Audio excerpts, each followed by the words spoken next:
You want to know how to fund that $1 million, $10 million, $100 million project? It's real simple. You got to know who to ask and you got to know how to ask.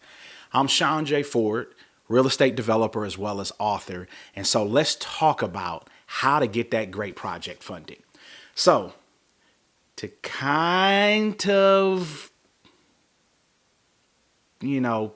fact and not cap, how I learned how to get this done kind of happened in the worst way. And so, in my own defense, or just to keep it funky, right, is oftentimes in life, you learn how to do something, right, either from having seen others do it or having learned what not to do. And so my journey has been a little bit of both. And so to kind of explain, even though I've been in real estate since the age of 21, being a large scale, real estate developer focused on land development is something that I've only fully committed to for the last 3 years. And so for the first 18 years, while I did well, I'm going to be honest, I was playing small. And the reason I was playing small is because I could not figure out how do you get something at 10 million, 50 million, 100 million or more funded. And so out of fear, which is false evidence appearing real, I played small. Now, let's just keep it gangster. My version of small is probably bigger than most over the last 18 years, but it was small for what I was called to be.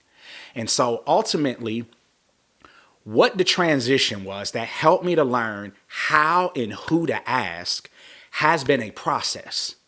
So the process was this.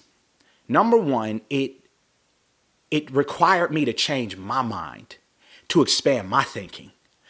And what happened is I interestingly read a study that was conducted where they took an executive role and put it in a metropolitan newspaper, and they advertised the job for like $80,000. And they had thousands of people apply for it. And so they took the same job and put it in the 200,000 and greater income category. They had less than 50 people respond. And what I figured out from that story is as a man thinketh, so is he. Most of us are limited in our situation and circumstances because of our own limiting beliefs. And so for me to play small ball and now play big boy ball was literally just a decision to be on the other side of the table. Because here's what I learned over the last 18 years. It takes the same amount of effort, energy, and hustle to do a small deal than to do a big deal. It takes the same effort. And all it is just a few more zeros. And I say that not right to be inconsiderate, but the truth is the truth, however it makes us feel. Okay, it's just a couple of more zeros. If you know anything about money, I'll share this with you. Over 80% of the dollars that are in circulation in 2025 began in 2020. So what that tells you, money ain't even real. It's literally just an algorithm. It's an input. It's an entry. Money really is just an imagination. It is an illusion. The only reason that $100 in your pocket has any value is because you and the person you giving it to thinks it has value. It's really just a piece of paper.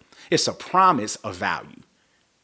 However, that being said, let's focus on who to ask and how to ask. So with real estate, you have to understand that because 99% of people are playing small, the biggest mistake that I made for 18 years with the crabs in the barrel, follow the crowd mentality is I never realized that 99% of all financing inquiries that come into any capital vendor provider, whether it be family office, private equity, hedge fund, high net worth individuals, even banks, 99% of them are $3 million and under request. So by virtue alone, you are competing with everyone in an overly crowded space. Why? Small thinking.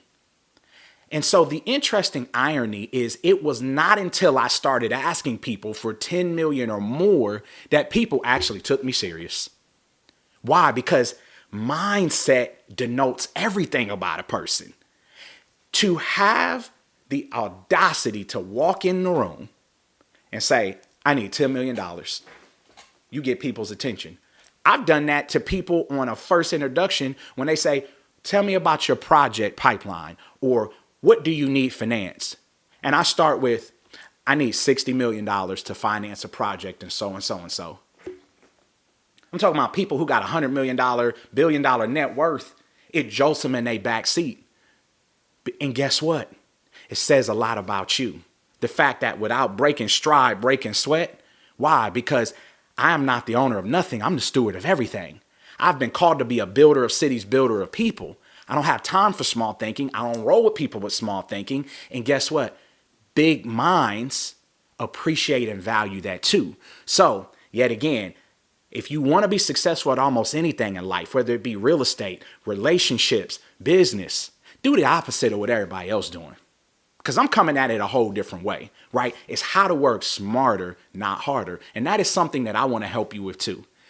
In the link in the bio, Developer Nation is an app that will debut in April of 2025, where I will partner with you by teaching you how to be a real estate developer, whether it be single family, whether it be multifamily, whether it be commercial, industrial, large scale developments, whatever the case may be. I will teach you the tools of how to do it and thrive in it. And then next, we will partner with you, where we will assist you, assuming the project is viable, feasible, it makes sense, if it pencils, right? Wherein we will get it funded by our vendor capital partners that we operate with on a rinse and repeat relationship, wherein you will not only watch the project become a reality, but will be an equity owner so that you can too build wealth for your children's children. Link in the bio. And so really focusing back on how you get it funded is to know who to ask and how to ask. Now that I think we've covered the how to ask, or who to ask, I should say, how do you do it? Yet again, you do it with professionalism, right? And attention to detail. And so one of the first things that you create once you have site control of the property and you've done your due diligence is what is known as an offering memorandum. That is the specific code word in real estate, because if you want to learn the game, you got to know the language. And an offering memorandum is similar to a pitch deck for a startup business. It's where essentially within, depending on the scale of the project, 5 to 20 slides, you explain what, when, where, why, how. Essentially, what are we doing? How are we going to make money? And when are we going to exit? And so the offering memorandum is critical to your overall success because, yet again, it denotes a mindset. It denotes an understanding. It denotes a competency of what is the journey, and why is the journey. And that is something, yet again, that Developer Nation will help you to understand, craft, market, promote, and pitch. And so now, once you have your offering memorandum, what becomes critical in the who to ask and how to ask is that you have a financial analyst literally underwrite your pro forma, who is highly experienced in the exact project type, wherein you're able to show not only percentages and debt service coverage ratios, and not only net on net in cash, all of these different financial mechanisms to help the investor understand that this is a viable and necessary opportunity. Because in the process of understanding who to ask and how to ask, you have to understand the way money moves. And it's this. For high net worth individuals, I'm going to share something with you that you may or may not know, is that we keep less than 10% in cash. You heard me right.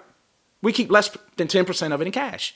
Why? Because it needs to always be invested and working for you. Why? So I don't have to work. But it's a process.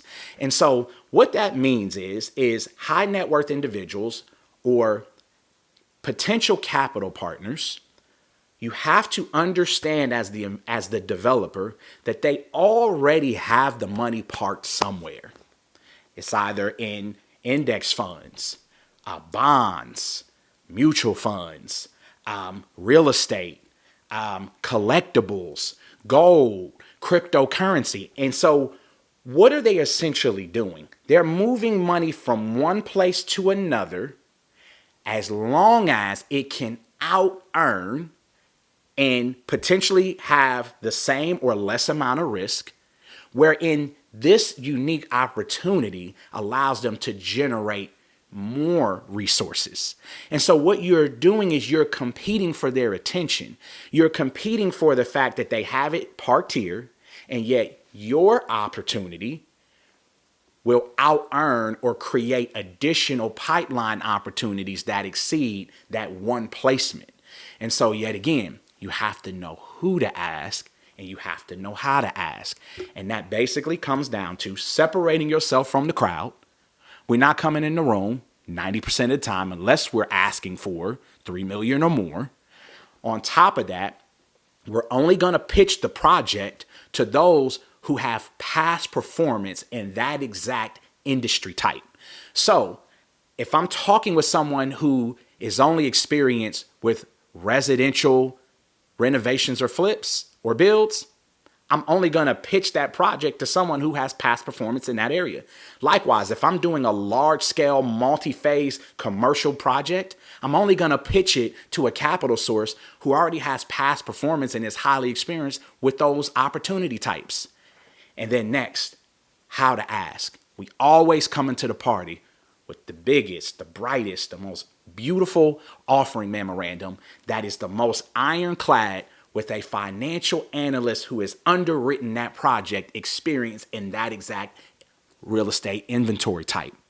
And so, yet again, click the link in the bio, like, comment, subscribe. I'm Shaun J. Ford, real estate developer and author. And as always, all things work together for the good of those that love God and are called according to his purpose.